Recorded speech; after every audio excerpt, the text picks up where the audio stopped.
Howdy y'all, Jimmy Bird here, and I'm back. This week I was driving in my car and I was like, how's this thing moving? How am I getting from one place to another place? Well, I did some learning and I'm going to share it with you. Learning with the bird. Caw-caw! It turns out that cars are just giant energy converter machines. They take potential energy in the form of petroleum like gasoline or diesel fuel and then convert it into kinetic energy where we get the movement. Alright, so now basically what it does this in the engine, and we're going to learn about the engine of the car today. Okay?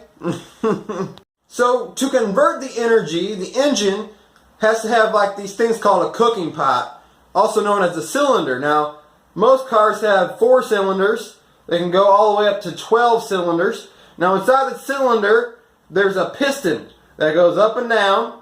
Now the first step is the intake. Now in the intake, there's going to be a mixture of air and fuel. Alright, so that's the first step. The fuel comes all the way into the cylinder, and I'll explain what happens next. I got to cut here because I gotta make sure I get it correct. Alright, so the mixture of fuel and air is in the cylinder.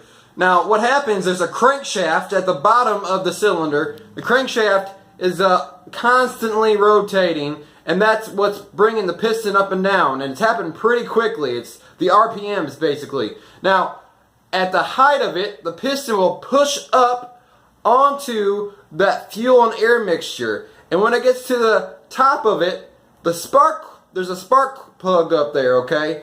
And that ignites, and that blows up. There's a mini explosion in each cylinder, and that blows up the fuel, and that's what creates the energy.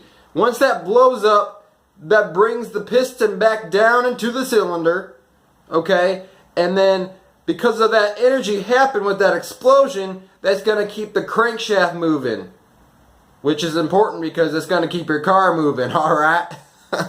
So now that entire process is known as combustion.